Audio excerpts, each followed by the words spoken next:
የምትፈልጉት ሆኖላችኋል። እንግዲህ እንኳን ደስ አላችሁ። እናንተንም ይቅርታ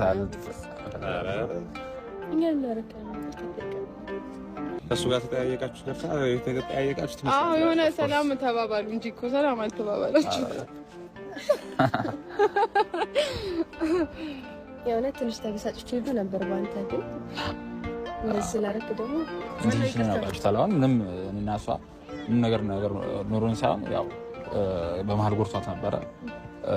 ያው ከዚህ ፊት አወራች ነገር አለ። እሱን በማገናዘብ አንድም ሪል እንደምወዳትና እንደማወዳት ፈተንበት እንትንም ይሆናል ብዬ አስባለሁ። አዎ በጣም ፈትነናል። አልፏል ፈተና አልፎ እንግዲህ ያው ከነሱ ቁጥጥር ውጭ መሆን አልችልም። መሀላቸው ገብቼ ድጋሚ ለወጣት አልችልም። ኢንቴንሽን እኔ እነሱን እኔ የእሷ ጓደኛ ነኝ። እሷ የነገረች ነገር አለ ከዚህ በፊት ለሱ እሱን ብቻ በመስማት ነው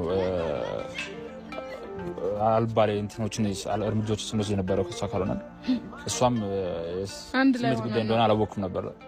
ለዛ ነው ዲፕ የገፋውበት። እሱን በማገናዘብ ይቅርታ ልጠይቃችሁ ሁላችሁ ነው። የተፈጠሩት ነገሮች ግራ ያጋቡ ነበር፣ ግን ሁሉም ነገር በመፈታቱ ደስ ይላል። አሁን እዚህ ጋር ስላለፈው ነገር መከራከሩ ጥሩ ስላልሆነ ስለተፈታ በይቅርታ ደስ ብሎና ተቀብለናል። የምር ያው እናንተም ስለተረዳችሁ ከልብ አድርጌ አመሰግናለሁ። ያው በሰዓቱ እኔም ነኝ እሱን እዚህ ውስጥ የከተትኩት እና እሱም ተባበረኝ፣ እንደ ጓደኛ ነው ያገዘኝ እና እንደዛ ነው። ብቻ አመሰግናለሁ።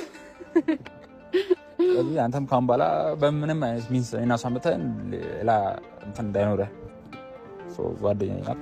እናንተም እንደናንተ ማለት ነው ላይክ ከናንተ ቢስ ስለማውቃት ነው እና ብዙ ባይረብርህ ጥሩ አይሆንም ካልክ እንግዲህ ሶኪ ምርጫችሁ ነው። እንቅልፍ ተወልኝ በቃ እኔም ይቅርታ አድርጌልታለሁ። ያው ነገሮቹ እንዲህ ዛሬ ይቅርታ ስንባባል ቀላል እንደሆነ ሁሉ ነገሮቹ ቀላል አልነበሩ። አክቹሊ ገብቷል። ኦፍ ኮርስ ትልቅ ነገር ደረጃ ላይ የሚያዳርስ ስራ ነው የሰራው። አንተም ገብቶ ይሁን ሳይገባ አላውቅም፣ የማይሆን ነገር ነው ያደረገው። ገብቷል። የሰው ልጅ ለሴት ሲል ይሞታል፣ በሴት ምክንያት ይሞታል እና እኔ በዛ ሰዓት ራሴን አረጋግቼ ነገሮችን ለመፍታት ባልሞክር። በነገራችን ላይ በዚህ ምድር ላይ እንደ መከባበር የሚያስደስት ነገር የለም። ራስን እንደመቻል ደግሞ የሚያስከብር አነሰም በዛም ሁሉም ሰው ቢሆን የራሱ የሆነ የህይወት እንቆቅልሽ አለው። ትልልቅ የማይታለፉ የሚመስሉ ችግሮችን በህይወት ውስጥ እንኳን እያስተናገደ ምንም የማይመስለው ሰው ካየ ያ ሰው ህይወት በደንብ አድርጋ ፈተናና ትዕግስትን አስተምረዋለች ማለት ነው። እና ደግሞ ፈጣሪውን እየጠበቀ ነው ጸጥ ብሎ እስኪ ክሰው ጸሎቱን እስኪመልስለት። ምን ልላችሁ ነው የመጣሁት ዛሬ። እናንተም ዙሪያችሁ የጨለመባችሁ ፈተና ውስጥ ያላችሁ ሰዎች ካላችሁ ይሄን አስቡ። ሁልጊዜም ቢሆን የሚጨልመው ሊነጋ ስለሆነ ነው። ነገ ሌላ ቀን ነው። ጓደኝነት የምንፈጥረው ከማጋ ነው? ውሏችን ከማጋ ነው? ጓደኝነት ማለት በጣም ጠንካራ ነገር ነው። ሁሉም ሰው ጓደኛ ቢኖረው ደስ ይለዋል፣ ሊኖረውም ይገባል። ነገር ግን ጓደኝነታችን ምን አይነት ነው? ሊኖረን የሚገባው ጓደኛስ ምን አይነት ነው ብለን ስንሆን ከጎናችን ሊኖር የሚገባው ሰው ምን አይነት ሰው ነው ብለን የምናነሳቸው በርካታ ነጥቦች አሉ።